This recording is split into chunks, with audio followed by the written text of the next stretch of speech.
Dios bendiga a la iglesia. Jesús es el buen pastor. Que cada uno de ustedes sea ricamente bendecido en este día y que su palabra habla en nuestros corazones, como decía el hermano Daniel en su oración. Estamos en una serie de predicaciones acerca de la iglesia y con toda intención pusimos a esta serie Iglesia, ¿cuál es la gracia? Porque cuando venimos nosotros a la iglesia lo hacemos con un propósito que para la mayoría de los que están acá es suficientemente claro. Necesitamos la iglesia. Yo soy uno de los que nació en una iglesia, no en el templo, en una clínica. No, nací desde pequeño en una iglesia, me formé en una congregación. Mis padres, todos los domingos con nosotros, escuela dominical, y en ese tiempo el culto en la tarde, igual que Alberto. Crecimos juntos con mi hermano Alberto, pero él es mayor que yo, lo aclaro de Dios. Y era para nosotros lo más natural del mundo, pero para la gente esto no es natural. Nuestras visitas, los que hoy están con nosotros, nos ven pararnos de repente, no saben cuándo hay que pararse, se quedan de pie cuando nosotros nos sentamos, se sientan después. Esto de llamarnos hermanos de repente resulta extraño para ellos. Pero ¿cuál es la gracia de que nosotros seamos miembros de esta iglesia? Es de lo que está hablando toda la Escritura, pero particularmente la carta de Pablo a los Efesios, una iglesia del Nuevo Testamento, una iglesia del comienzo de nuestra era, primer siglo. Y hoy en particular vamos a continuar hablando de la iglesia, pero en particular de un regalo, como ese paquete que está allá, muy especial que Dios nos dio. Un regalo inmerecido que caracteriza la vida de los que estamos formando parte de esta iglesia del Señor. Y decimos iglesia no como este edificio ni esta congregación en particular, sino que la iglesia como el cuerpo de Cristo. Todos los que forman parte de la iglesia fueron hechos parte de ella a través de un regalo especial. Un regalo inmerecido. Algo que no teníamos ni siquiera la esperanza ni la intención de tener. Y que sin embargo recibimos, y por ese regalo que nos identifica, nos unifica en una sola familia, somos parte de la iglesia. Y ese regalo del que el apóstol Pablo va a hablarnos hoy día, le hemos querido poner un nombre: nueva vida en Cristo. Nueva vida en Cristo, una vida que comienza en el renacimiento de la vida del creyente, pero que se proyecta mucho más allá de este tiempo. Mucho más allá incluso de la muerte física del creyente. Nueva vida en Cristo. Y quiero pedirles que abran sus Biblias ahí en Efesios capítulo 2, versículos 1 al 10. Y voy a pedir a la iglesia, como ya lo enseñamos un día y dimos la razón, que nos pongamos de pie ahora. Porque es la palabra de Dios la que vamos a leer. Y por tanto, con toda reverencia, olvide otras preocupaciones en este momento. Deje todo lo que esté haciendo y concentre toda su atención en la palabra de Dios, porque es la voz de Dios en su palabra la que vamos a oír. Para los que no tienen su Biblia o tienen la Reina Valera 60 abierta, va a ser proyectada también ahí adelante el mismo pasaje de Efesios 2, versículos 1 al 10 en la nueva versión internacional. Dice la palabra: en otro tiempo ustedes estaban muertos en sus transgresiones y pecados, en los cuales andaban conforme a los poderes de este mundo, se conducían según el que gobierna las tinieblas, según el espíritu que ahora ejerce su poder en los que viven en la desobediencia. En ese tiempo también todos nosotros vivíamos como ellos, impulsados por nuestros deseos pecaminosos, siguiendo nuestra propia voluntad y nuestros propósitos. Como los demás, éramos por naturaleza objetos de la ira de Dios. Pero Dios, que es rico en misericordia, por su gran amor por nosotros, nos dio vida con Cristo, aun estando muertos, aun cuando estábamos muertos en pecados. Por gracia ustedes han sido salvados. Y en unión con Cristo Jesús, Dios nos resucitó y nos hizo sentar con Él en las regiones celestiales, para mostrar en los tiempos venideros la incomparable riqueza de su gracia, que por su bondad derramó sobre nosotros en Cristo Jesús. Porque por gracia ustedes han sido salvados mediante la fe. Esto no procede de ustedes, sino que es el regalo de Dios, no por obras, para que nadie se jacte, porque somos hechura de Dios, creados en Cristo Jesús para buenas obras, las cuales Dios dispuso de antemano, a fin de que las pongamos en práctica. Palabra del Señor. Vamos a pedir que Él aplique a nuestra vida. Señor, es tu palabra la que hemos leído. Con toda reverencia pedimos ahora, Señor, que nuestros pensamientos se subordinen a ella. Que todo pensamiento que yo exprese que no esté conforme con tu palabra, lo olvidemos prontamente. Pero la exposición fiel de ella y la explicación que tu Espíritu quiere dar a nuestra vida permanezca en nosotros para siempre y nos mueva a toda buena obra.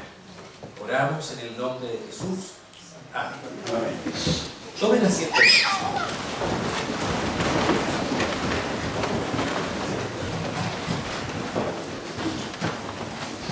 La existencia del hombre sobre la tierra, en toda su historia, podría definirse como una vivencia en claro oscuro, luz y sombra, luz del sol, la sombra de la noche. Y cuando decimos esto no nos referimos solamente al ritmo circadiano, a la naturaleza diaria, cotidiana de la que todos somos testigos, de la presencia de la luminosidad del sol durante el día y la oscuridad de la noche, relativa. A veces una oscuridad parcial cuando hay luna y otras veces una oscuridad muy grande cuando no hay luna, un día muy nublado en la noche. Nosotros teníamos la costumbre, no lo hagan ustedes, pero a veces en la carretera solo y asegurándome de estar en línea recta y sin otros vehículos y con los niños en una carretera en una noche oscura, apagaba un segundo la luz y los niños quedaban impresionados cómo se perdía todo alrededor. No lo hagan, un poco peligroso. Parece que porque vi cabeza moverse que varios ya lo han hecho. Es impresionante, la oscuridad absoluta. Tuvimos también con mi familia el privilegio de visitar el Chiflón del Diablo, ahí en Lote. Y en la profundidad, 1000 metros bajo la tierra, de repente nos hacen a todos apagar las linternas de nuestra cabeza y uno ve lo que es la oscuridad. Impresionante. Puede poner la mano aquí en su cara y no ve nada, absolutamente nada. Pero no solo está este claro oscuro, que en ocasiones no solo es el ritmo del día y la noche, sino que sabemos que hay lugares del mundo donde hay 4 meses de oscuridad, que no hay sol. En la Antártida o en el Ártico, en el Polo Norte. Y así también le sigue también periodos de sol, meses de sol, en que el sol no se pone. Pero en la vida cotidiana del hombre también existen estas tinieblas y luz. La mayoría de las personas que vivimos una vida relativamente normal, haciendo la diferencia que podamos tener entre cada uno de nosotros, personas que hacen su vida, que van al trabajo, que desayunan, que visten a sus niños en la mañana, los envían al colegio, que retornan todos al hogar en la noche con las dificultades de Transantiago o del metro, que preparan a los niños para dormir, les cuentan un cuento, hacen una oración con ellos. Vivimos en un mundo de relativa luminosidad, haciendo las diferencias que puedan existir, pero paralelamente a ese mundo cotidiano de nuestro ir y venir diario, donde nos juntamos con personas, como hemos dicho alguna vez, de la GCU, es decir, gente como uno, más o menos parecidos, gente común y corriente, pero paralelamente al nuestro hay un submundo al que pocas veces las personas comunes y corrientes se asoman. Hay entre nosotros hoy día algunos gendarmes. Ellos tienen la oportunidad a veces de asomarse a ese submundo. Un mundo oscuro, un mundo sórdido, un mundo terrible. El cine, la televisión nos permite, la literatura también nos permite a veces asomarnos a un mundo que no está en el común de la experiencia de las personas. Países o lugares del mundo donde ocurren cosas atroces, hoy día mismo. Cosas tan terribles que uno no puede imaginar cuán mala puede llegar a ser la conducta de las personas. Cuán corrompido puede llegar a estar el corazón del hombre. Cuán sucio, degradante puede llegar a ser el comportamiento humano, tanto contra su propio cuerpo, como también en el uso o el abuso del cuerpo de otras personas. Mujeres, niños, sometidos a las vejaciones más horrendas. Damos gracias a Dios a veces de que en nuestra experiencia cotidiana eso no está ahí. Y a veces queremos cerrar los ojos a esa realidad. Pero esa realidad existe. Esa realidad sórdida, oscura, tenebrosa, existe a nuestro alrededor. Y personas que nosotros a veces no imaginamos están en ese ambiente, en ese medio, en esas tinieblas. En cierta forma, la vida del hombre sin Cristo, con todas las diferencias que eso pueda significar, es una vida de tinieblas. Y podrían las cosas empeorar. Y las cosas podrían ponerse aún más oscuras en el futuro. El tiempo que el apóstol Pablo está relatando en su relato y en su carta a la iglesia en Éfeso, se dice por los historiadores, lo leemos por las escrituras, y también lo sabemos por los historiadores griegos, romanos, de esa época, que era también un tiempo marcado por una de las más horrendas depravaciones, pero como algo común, algo hecho a veces incluso a la luz del día.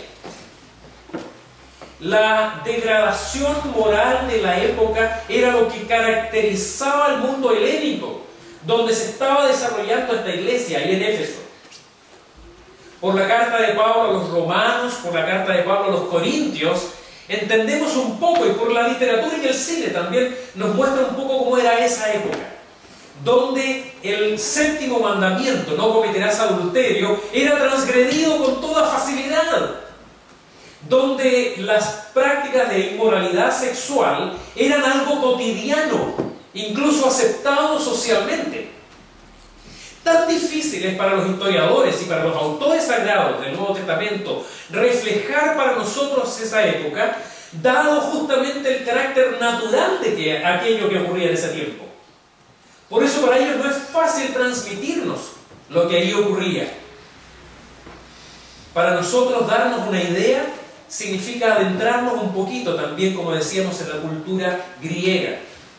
Una cultura que de algún modo validaba la homosexualidad, la prostitución, el lesbianismo, la zoofilia, la práctica de sexo con animales, la necrofilia, ya en ese tiempo eran conocidas. Lo terrible es que de algún modo esas prácticas cotidianas en una cultura donde la iglesia estaba naciendo, estaban de algún modo también invadiendo la iglesia. Y los esfuerzos del apóstol Pablo en gran medida están orientados a hacer reaccionar a la iglesia y darse cuenta, porque ellos estaban siendo invadidos en cierta forma por esas prácticas, que esas prácticas oscuras y tenebrosas no podían pertenecer a la iglesia de Cristo. Que el creyente debía brillar al revés, de acuerdo a la enseñanza de Cristo, en un mundo de tinieblas. Ellos debían ser luz y no dejar que la oscuridad penetrara a la iglesia. Al leer la carta de Pablo a los Corintios, por ejemplo, escuchamos lo siguiente. El apóstol Pablo hablando a la iglesia, primera carta de Pablo a los Corintios, capítulo 6, no puse ahí la cita. No se dejen engañar, le dice el apóstol Pablo a los Corintios, ni los fornicarios, ni los idólatras, ni los adúlteros, ni los sodomitas, es decir, homosexuales, ni los pervertidos sexuales, ni los ladrones, ni los avaros, ni los borrachos, ni los calumniadores, ni los estafadores heredarán el reino de Dios. Y tome nota de lo siguiente: y eso eran algunos de ustedes, pero ya han sido lavados, ya han sido santificados, ya han sido justificados en el nombre del Señor Jesucristo y por el Espíritu de nuestro Dios. Hace unos días atrás, el móvil hizo todo un movimiento, levantó mucho polvo y rasgó vestiduras, porque un seminario en la Universidad Católica estaba hablando del tratamiento de la homosexualidad y la posibilidad de que ellos salieran de esa condición. Y ellos dicen: eso no es posible, no hay pruebas, no hay evidencias. Y van ahí a funar a la Universidad Católica y a los docentes y a las personas que participan en ese movimiento. Pablo está diciendo, en esta iglesia de Corintio, formada por creyentes, algunos de ellos, entre otros grandes males, habían sido también homosexuales. La Biblia está diciendo, y hay muchos casos de personas que salieron de esa condición. El ministerio Enfoque a la Familia del doctor Dobson tiene un departamento en ese ministerio orientado a personas que desean abandonar su condición de homosexualidad o lesbianismo. Y el director, el presidente de ese departamento, junto con su esposa y sus hijos, es un ex homosexual activo, convertido, heterosexual. Pero hay mucha mentira respecto de ese tema. Y la cultura de nuestra época quiere que nosotros creamos la mentira en vez de que creamos a Dios. Y lo triste es que incluso los cristianos a veces se dejan engañar y seducir por la mentira y el error. Y oyen a los que hablan más fuerte y no oímos a la palabra de Dios. Anoche solamente escuchaba a una psicóloga hablar de páginas de YouTube donde hay frases, unas especies de oraciones de religiones basadas en la cultura de los hawaianos, donde usted puede repetirlo en una reunión que está media tensa y el clima se calma y el clima laboral mejora. Entonces, personas que no están dispuestas a creerle a Dios, pero creen esas patrañas.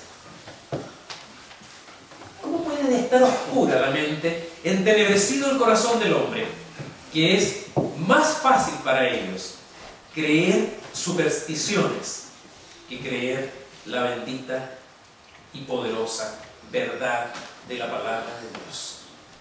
Pero ese es el mundo al que nos exponemos hoy día. Ese es el mundo que nos rodea.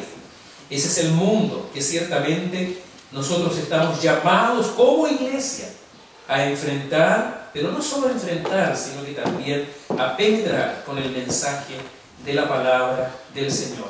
Y lo que vemos nosotros en la palabra, en el texto que estamos estudiando, es una expresión de carácter cíclico que nos lleva una y otra vez.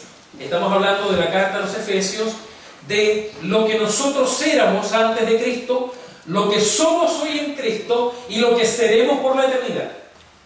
Y esto se repite en el capítulo 1, se repite nuevamente en el capítulo 2, se repite a lo largo de toda la carta. Por lo tanto, si a usted le parece en algún momento que ya había oído lo que ya estamos diciendo y siente que el pastor se está repitiendo, entonces es que estoy tratando de ser fiel al libro de los Efesios. Estoy tratando de ser fiel a la exposición de la palabra del Señor en la carta de Pablo a los Efesios.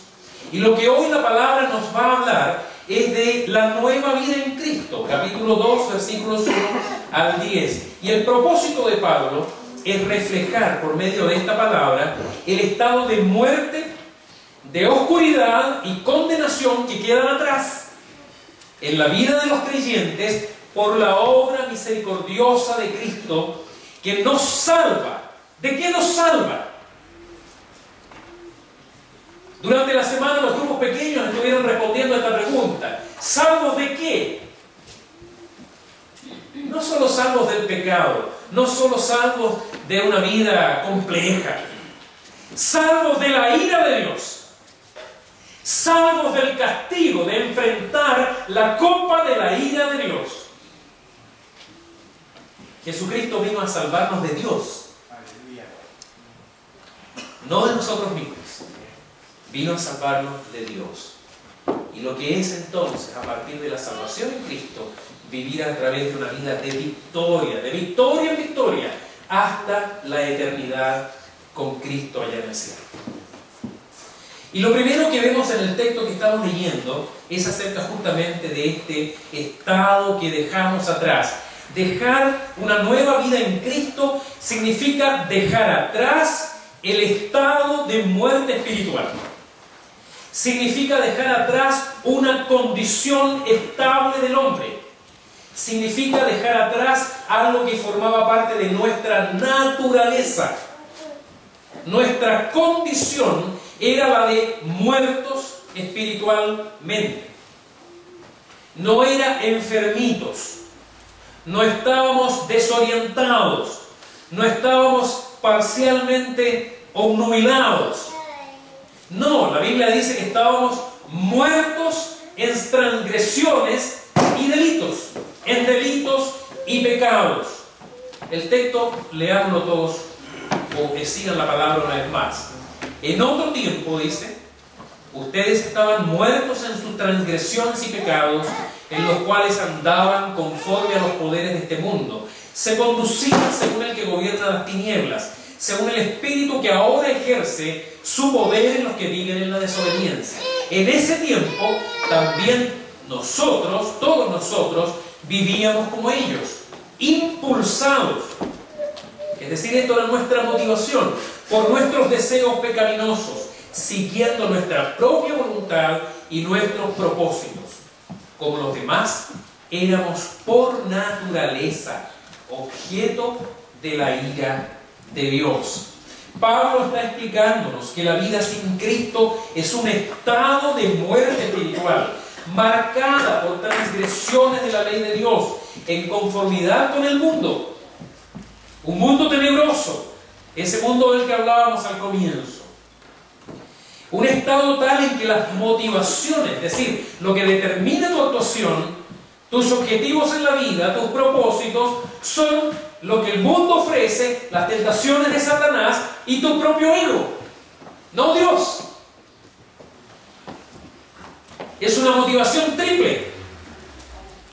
Y la Biblia, no solo en este pasaje, sino que una y otra vez nos enseña que el hombre sin Cristo es movido en su actuar, ya sea por el mundo, ya sea por Satanás o por su propio ego, su naturaleza pecaminosa, o una combinación de esas tres cosas en realidad. Esto no significa que los hombres sean tan perversos como pueda ser. Incluso un hombre sin Cristo puede tener en su actuar trazas de bondad. Vea lo que ocurre en diciembre con la Teletón, entre noviembre y diciembre va a ser este año, ¿no es cierto? Donde todas las personas, incluso los no creyentes, son movidos por un deseo altruista de ir y colaborar con una buena obra, los discapacitados de nuestro país. Incluso leía que Hitler era un buen padre de familia, ¿no? Un padre amoroso con sus hijos. Tenía un perro, no me acuerdo el nombre, pero adoraba a su perrito. Teníamos algo en común con Hitler. el amor por los animales. Samuel Escobar, ¿oyó usted hablar de Samuel Escobar? Famoso narcotraficante colombiano. Perdón, Pablo Escobar. Él tenía un espíritu altruista. Era un buen padre de familia, amoroso con sus hijos. Y aunque fuera por razones torcidas, lavado de imagen o lo que fuera, él construía villas para la población, centros deportivos, complejos deportivos para los jóvenes.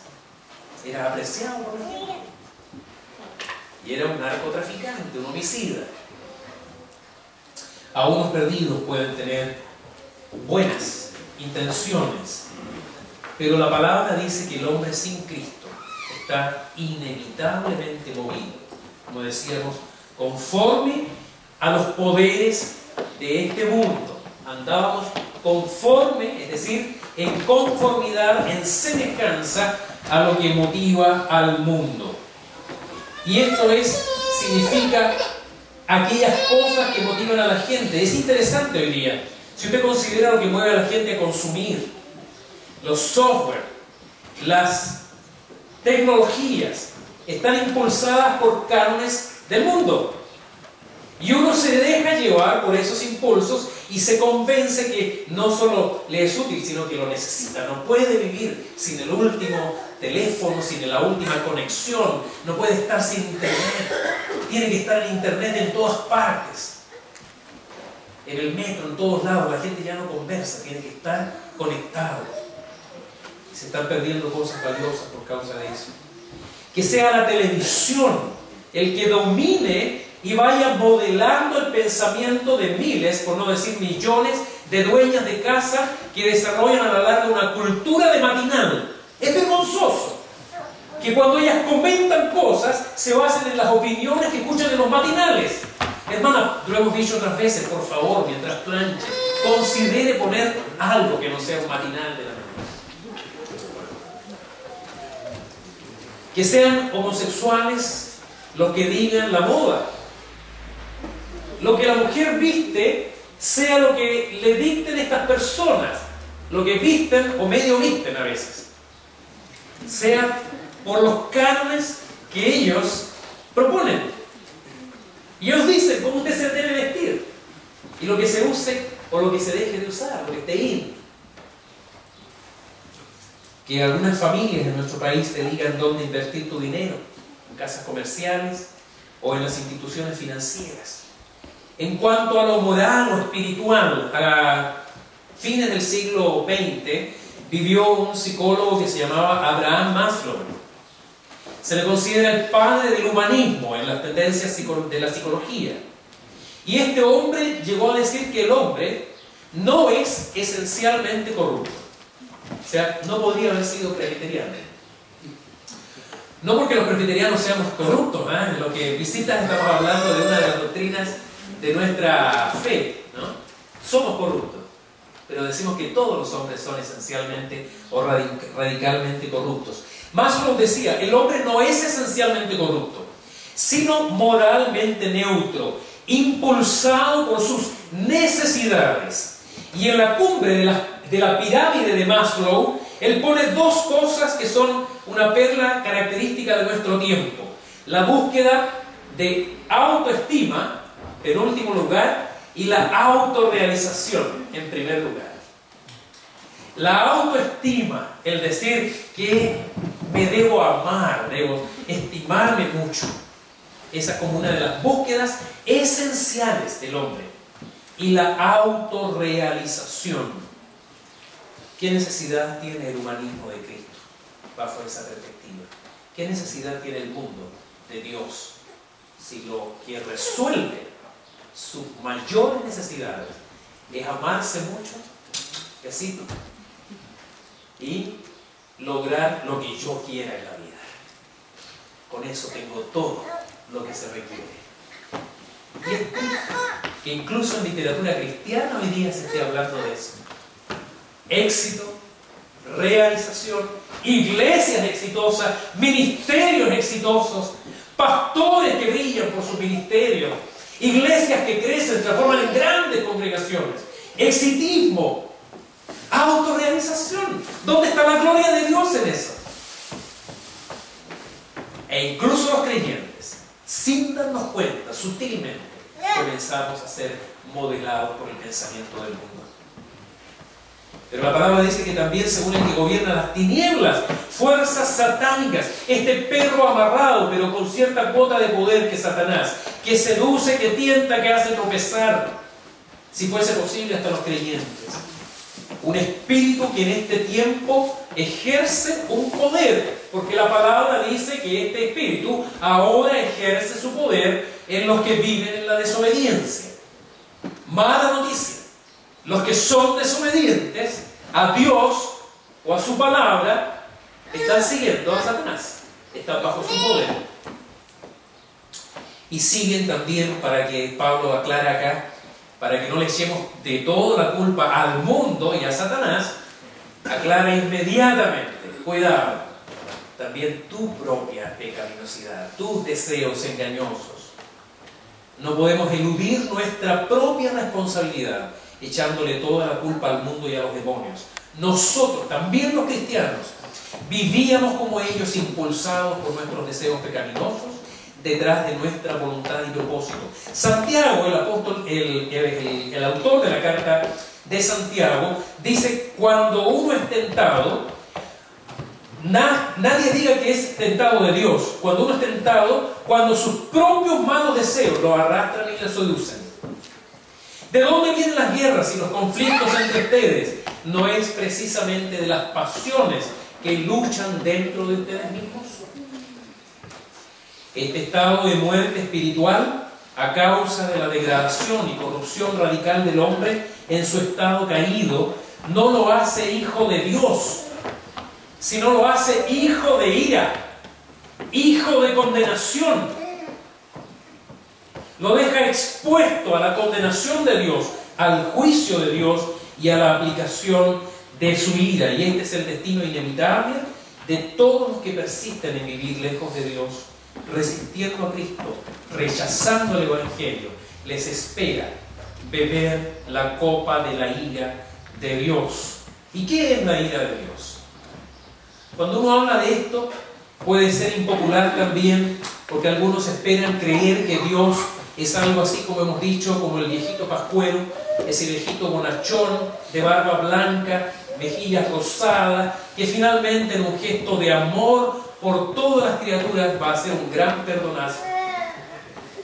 Y todos van a ser entrados al cielo, no importa cómo hayan vivido, porque Él es Dios, es un Dios bueno. Es el papito de los cielos, ¿no? El tatita Dios. ¿Le dijo usted alguna vez así, tatita Dios? ¿Le enseña a sus niños a decirle tatita Dios? Y no es que no lo sea, pero la Biblia dice también: horrenda cosa es caer en manos del Dios vivo. La copa de la ira de Dios se derramará un día. Y Pablo comienza su carta a los romanos hablando del Evangelio y dice: no me avergüenzo del Evangelio, porque es poder de Dios para salvación. Pero enseguida dedica 3 enteros capítulos para hablar de la corrupción del hombre y a lo que se expone. ¿Y qué ocurre cuando el hombre rechaza conscientemente a Dios? Y él dice: abandonando activamente, fruto del actuar mal del hombre, Dios lo abandona activamente al malo, a la suciedad, a las pasiones más bajas, a mentes reprobadas, y castigándolas en el día de la ira y revelación de su justo juicio. El Cordero, es decir, Cristo, toma parte activa en castigar directamente al desobediente a su Evangelio. Apocalipsis lo muestra viniendo en un caballo con una espada en su mano y una hoz en la otra. La espada para castigar y la hoz para cegar la maldad de la tierra y enviar a todos al infierno. Ya no vendrá como esa dulce criatura del establo de Belén. Ya vino así. El hombre tuvo su oportunidad. Se le concedió la oportunidad de creer en su Evangelio. Un día el tiempo se cumplirá y la ira de Dios se vertirá sobre la tierra. La ira de Dios se muestra en su castigo activo en esta vida y en la próxima. La Biblia habla de pestilencia, muerte, exilio, destrucción de ciudades y naciones malas, endurecimiento de corazones y un castigo final descrito como un infierno de fuego, donde el gusano de ellos no muere, ni el fuego se apaga, y la más horrenda oscuridad, porque la luz de Cristo no estará ahí, y la más espantosa soledad, porque la presencia de Dios se les privará. Estarán en ese lugar.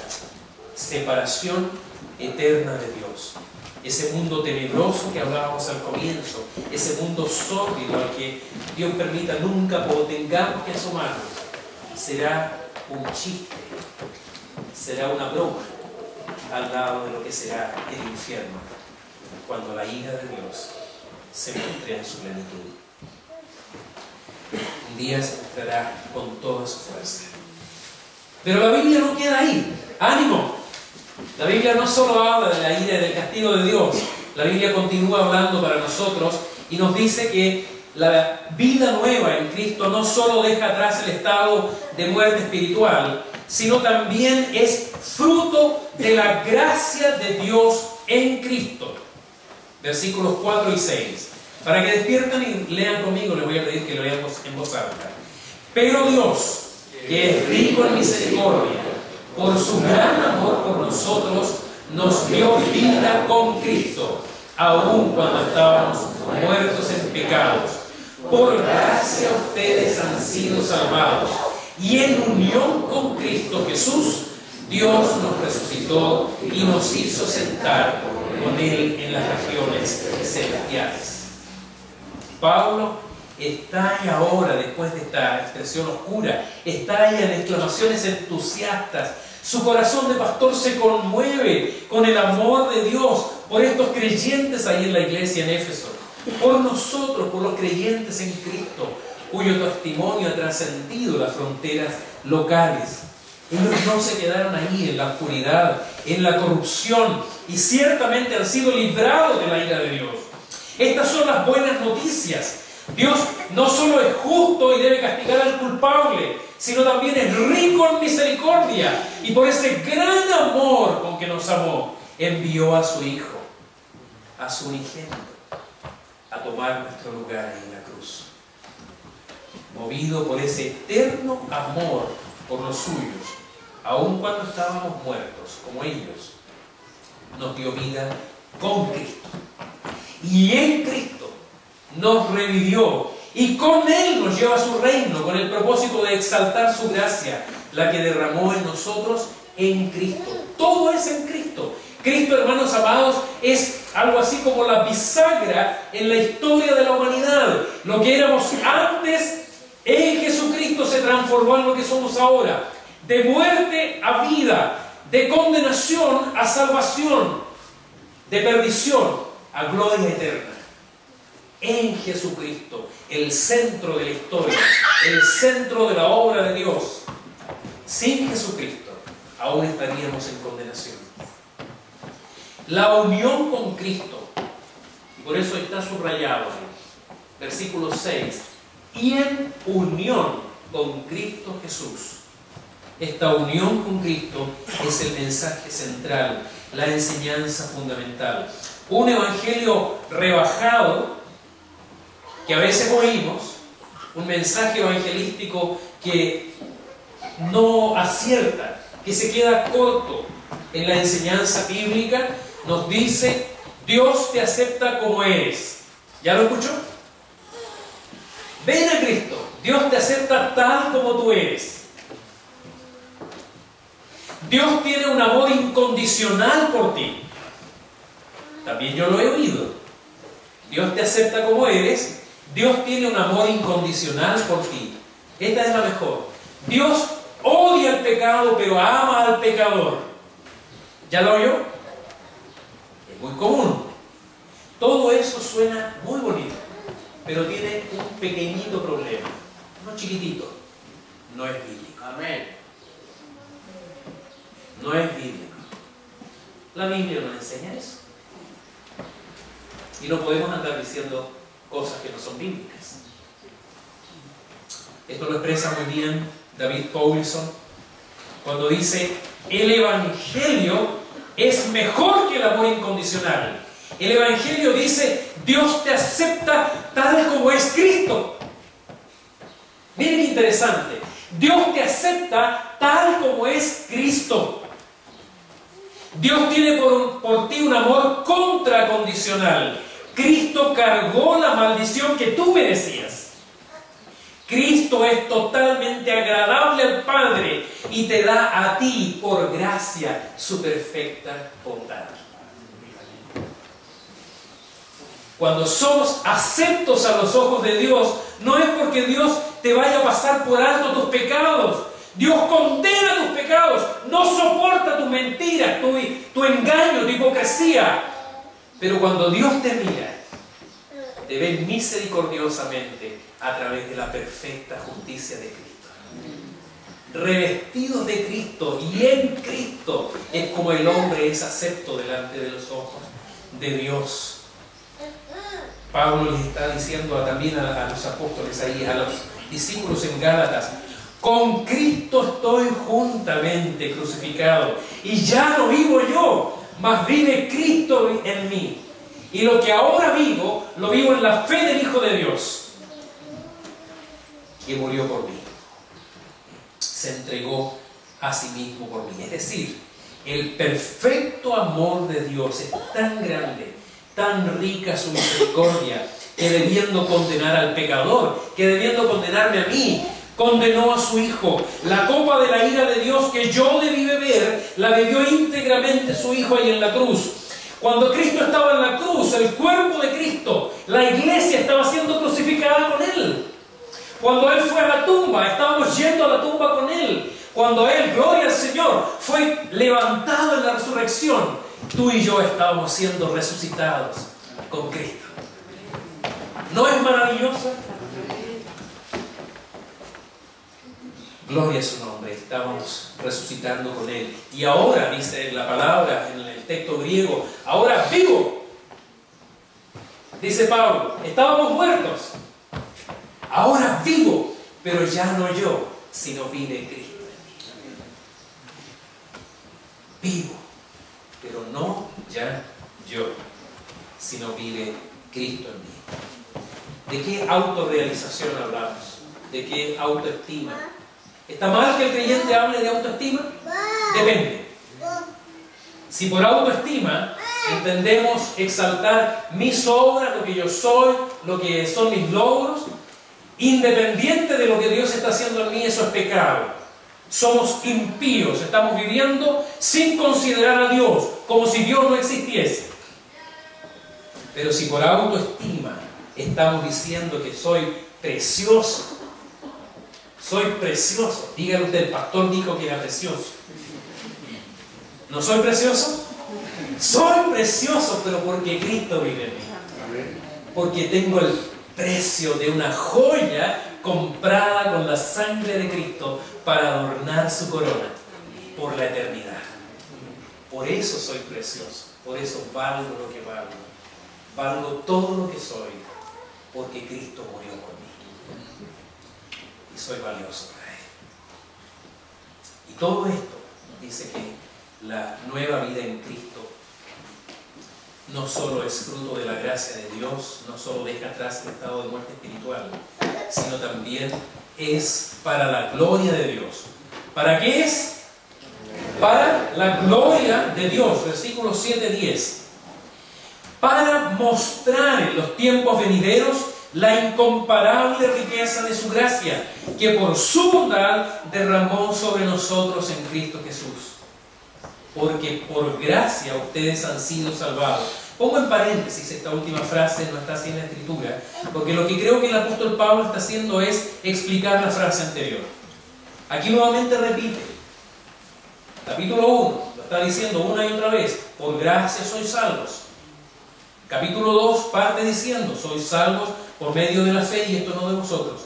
Porque por gracia ustedes han sido salvados mediante la fe. Esto no procede de ustedes, sino que es el regalo de Dios, no por obras, para que nadie se jacte, porque somos hechura de Dios, creados en Cristo Jesús para buenas obras, las cuales Dios dispuso de antemano a fin que las pongamos en práctica. Lo central, el propósito de la nueva vida en Cristo es para la gloria de Dios, para mostrar la riqueza de su gracia.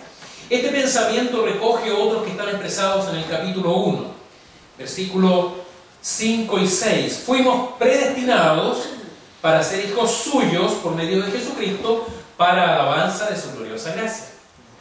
Y después dice, versículos 12 y 14, para alabanza de su gloria. Y los tiempos venideros no son otra cosa que todo este tiempo y hasta la eternidad. Esto forma parte del pensamiento del apóstol Pablo, de no avergonzarse del Evangelio. Yo también, en alguna oportunidad alguien me cuestionaba y me decía, oye, ese Dios tuyo ¿no es un poco vanidoso? Eso de crear todas las criaturas del mundo para que lo alaben, ¿no es eso una especie de mancha en la divinidad, una debilidad en la perfecta deidad? ¿Un Dios vanidoso que quiere que lo adoren? Yo no sé si tú pensaste alguna vez, o si alguna vez te lo cuestionaste, pero cuando a mí me lo decían, me complicaba un poco.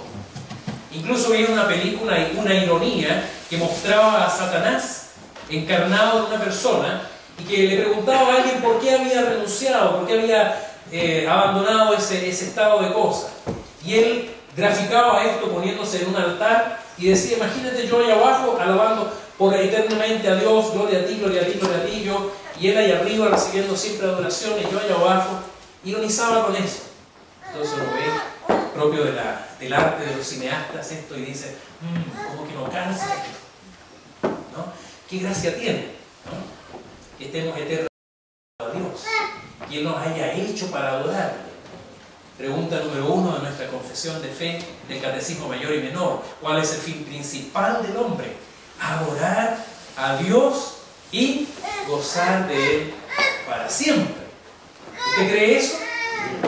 Claro, es presbiteriano. Por eso cree eso. Pero ¿lo cree realmente? ¿Entiende lo que eso significa? La palabra está diciendo que todo esto que estamos hablando, el propósito final es glorificar a Dios. Pero Pablo dice, yo no me avergüenzo de eso. Me siento orgulloso. ¿Y sabe por qué? Porque la palabra está diciendo que además de mostrar la incomparable riqueza de su gracia, esa gracia derramó sobre nosotros abundantemente en Cristo Jesús. Es decir, la gracia de Dios por la cual usted le va a glorificar por la eternidad no es otra cosa que el reflejo de la obra de Dios en su vida. Esa joya en la corona que está puesta ahí para reflejar la gloria de Dios es usted. Usted es esa joya. Yo advertí a 2 de los grupos pequeños que iba a repetir esta ilustración el de la semana porque la encuentro muy buena. La historia de una matrona en Roma, y esto lo relata Hendrickson en su comentario a los Efesios, una matrona en la Roma antigua que alguien le dice, ¿dónde están tus joyas? Y esa madre entra a su casa, vuelve con sus 2 hijos y señalándolos dice, estas son mis joyas. Yo sé que toda madre lo entiende. Todo padre lo entiende, también nosotros. Cuando vemos a nuestros hijos crecer, llegar a ser incluso no solo más altos físicamente que nosotros, sino que más inteligentes, desarrollarse más abundantemente, adquirir destrezas que nosotros no tuvimos, destacar, crecer, prosperar. ¿Qué padre no se siente orgulloso de sus hijos? Hermano, lo que esa madre estaba diciendo es que sus joyas son sus hijos y la gloria de Dios va a resplandecer un día en los electos, en los salvos, ahí en la eternidad. Entonces, no me avergüenzo del Evangelio, porque es poder de Dios para salvación. Y no me avergüenzo de decir que un día el propósito final de todo sea la gloria de Dios en los cielos, porque esa gloria va a bañar mi vida de luz y va a resplandecer en mí avivar la resplandece en ti y en todos aquellos que han sido elegidos para salvación. El texto dice que somos hechura suya. Y la palabra griega ahí es poema, la misma que da origen a la palabra poema. Es decir, usted en Cristo es un poema de Dios. Y Dios al final de este poema pone su firma, hecho por Dios, para gloria de Dios. Usted es obra de sus manos. Y su obra le glorificará por la eternidad. Por eso, el Señor Jesucristo enseñaba ahí en el Sermón del Monte: así alumbre vuestra luz, la luz de los creyentes, que no es otra cosa que la luz de Cristo, para que vean vuestras buenas obras y que glorifiquen a vuestro Padre que está en los cielos. Y por eso Jesús es revelado en esta misma carta de Pablo a los Efesios como el esposo que se entrega a su amada esposa, la iglesia, para santificarla a fin de presentársela a sí mismo una iglesia gloriosa que no tuviese mancha ni arruga ni cosa semejante, siendo miembros de su cuerpo, de su carne y de sus huesos.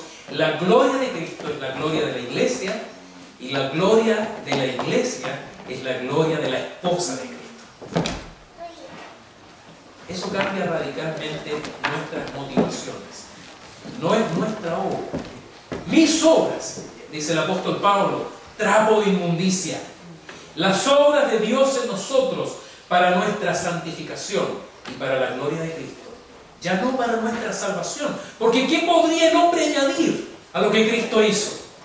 ¿Qué obra podría usted hacer buena que añadiera algo de la perfecta obra de Dios en su favor? ¿Hay algo que pueda agregar? Eso ofende a Cristo.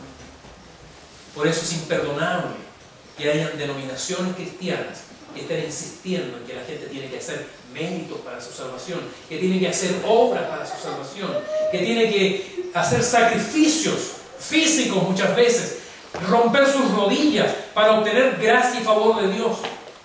Eso es vergonzoso, porque ofende a la obra de Cristo. Si todo esto que hemos estado diciendo, hermanos amados, tiene algo de sentido para ti, o mucho de sentido para ti, es legítimo que ahora nos hagamos algunas preguntas. ¿Por qué seguir viviendo como esclavo? Se dice que cuando se produjo la liberación definitiva, legal, cuando se abolió la esclavitud de los Estados Unidos, muchos esclavos siguieron trabajando en el mismo lugar y en las mismas condiciones. No porque no se hubieran enterado que eran libres, porque no sabían vivir como libres. No sabían qué hacer con su libertad. Toda una vida de esclavitud, toda una vida, incluso varias generaciones de esclavos, cuando les dijeron eres hombre libre, ellos no sabían qué hacer. Y muchas veces los cristianos, aún con este conocimiento, sabiendo que somos libres en Cristo, seguimos viviendo como si fuésemos esclavos, creyendo que es obra nuestra, creyendo que debemos ganar el favor de Cristo. ¿Por qué el miedo a la muerte? Me sorprende, mis hermanos amados, que hoy día creyentes en Cristo me han dicho: una de las cosas a las que tengo terror es a morir. ¿Por qué? Si tú tienes temor a la muerte, debieras estarte cuestionando si has comprendido realmente la obra de Cristo en tu favor. ¿Por qué seguir dependiendo de las obras?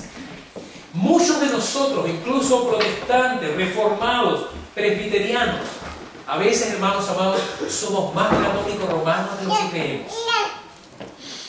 Cuando hacemos obras buenas, creemos que estamos de algún modo mereciendo la aprobación de Dios. Y esperamos la aprobación de la iglesia también. Y cuando hacemos obras malas, me decía una persona un día: yo siento que merezco ser castigado, no puedo entender que Dios me perdone. Siento que merezco ser castigado, que Dios no me castigara, no lo entendería. Hermano, ¿y para qué murió Cristo? Si Cristo pagó el precio de tu pecado. cuando sentimos que aún debo ser castigado, punido, es que todavía estoy pensando que mis obras me salvan, como mis obras me condenan. Y eso anula la obra de Dios. Una nueva vida en Cristo, leámoslo juntos, deja atrás el estado de muerte espiritual, es fruto de la gracia de Dios en Cristo y es solo para la gloria de Dios. Y quiero terminar con una última pregunta, hermanos amados, para todos ustedes como iglesia y como creyentes, pero especialmente como iglesia. Si todo esto que estamos diciendo es verdad para ti, si esto es una verdad que ahora aceptamos comúnmente como miembros de la iglesia Jesús el buen pastor, ¿qué de los que aún están en tinieblas? Piensa en ellos. Si a ti te alumbró la luz de Cristo, ¿qué de tus hermanos, de tu esposa, de tu esposo no creyente, de tu padre o de tu hijo, de tu vecino, de tu compañero de trabajo? No podemos estar pensando en la iglesia misionera en términos de ir allá a Judea, a Samaria y hasta los últimos rincones de la tierra, cuando tenemos una Jerusalén alrededor nuestro. Cuando alrededor de nosotros hay personas que están en tinieblas, que aún no les ha alumbrado la luz de Cristo. Hermano, esto no puede dejarte indiferente. Si como iglesia hemos fallado en esto, debemos pedirle perdón a Dios. Porque si la luz de Cristo alumbró nuestra vida, es para que nosotros demos ese mensaje de salvación a los que aún están en tinieblas. Amén.